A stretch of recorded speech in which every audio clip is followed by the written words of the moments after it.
किसी घने जंगल में गिद्धों का एक झुंड रहा करता था। उनका पूरा झुंड एक साथ उड़ान भरते और साथ में ही शिकार करते थे। एक बार वो सभी उड़ते उड़ते किसी टापू पर पहुंच गए। वहां बहुत सी मछली और मेढक रहते थे। उन्हें वह टापू बहुत अच्छा लगा।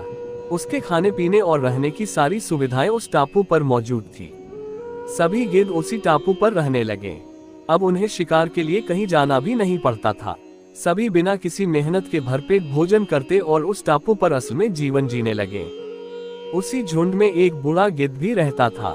वह बूढ़ा गिद्ध ये सब देखकर बहुत परेशान रहता था। उसे अपने साथियों की आलस भरी दशा देखकर चिंता होने लगी। वो सभी गिद्धों को कई बार चेतावनी भी देता कि मित्रों, हमें फिर से शिकार के लिए उड़ान भरनी चाहिए, ताकि हम अपना शिकार करने की कला को और भी मजबूत बनाए रख सकें। अगर ऐसे ही आलस करें तो एक दिन हम शिकार करना तक भूल जाएंगे। इसलिए हमें जल्द ही अपने पुराने जंगल में वापस जाना चाहिए।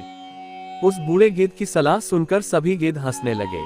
वह उसका मजाक बनाने लगे। उन्होंने कहा कि बूढ़ा होने की वजह से इनका दिमाग खराब हो गया है, इसलिए ये हमें इतना आरामदायक जीवन छोड़कर जाने की सलाह दे रहे हैं। ये कहकर गिद्धों के झुंड से उस टापू से जाने से मना कर दिया। इसके बाद वह बूढ़ा गिद्ध अकेले ही वापस जंगल में लौट गया। कुछ दिनों के बाद उस बूढ़े गिद्ध ने सोचा कि बहुत समय हो गया, चलो उस टापू पर जाता हूँ और वहां पर अपने सगे लोगों और दोस्तों से मिलकर आता हूँ। वह बूढ़ा गिद्ध जैसे ही उस टापू पर पहुंचा, वहां की हालत देखकर वह हैरान रह गया। वहां का दृश्य बहुत भयावह था। उस टापू पर मौजूद सभी गिद्ध मर गए थे। वहां पर सिर्फ उनकी लाशें ही पड़ी थी। तभी उसे कोने में एक घायल गिद्ध दिखाई दिया। वह उसके पास गया और वहां की हालत के बारे में पूछा।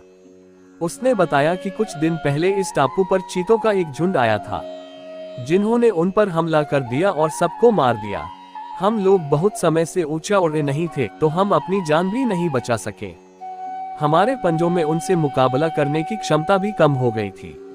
उस घायल गिद्ध की बात सुनकर बूढ़े गिद्ध को बहुत दुख हुआ। उसके मरने के बाद बूढ़ा गिद्ध वापस से अपने जंगल में वापस चला गया। तो दोस्तों, ये कहानी हमें ये सिखाती है कि हमें हर हाल में अपनी शक्ति और अधिकारों की रक्षा करनी चाहिए। अगर आलस की वजह से अपना कर्तव्य करना छोड़ देंगे तो भविष्य में ये हमारे लिए घातक हो सकता है। तो दोस्तों, हमारी आज की कहानी आपको कैसी लगी कमेंट में जरूर बताएं। अगर हमारे चैनल पर नए हैं तो चैनल को सब्सक्राइब करें, वीडियो को लाइक करें। मिलते हैं अपनी अगली वीडियो में। धन्यवाद।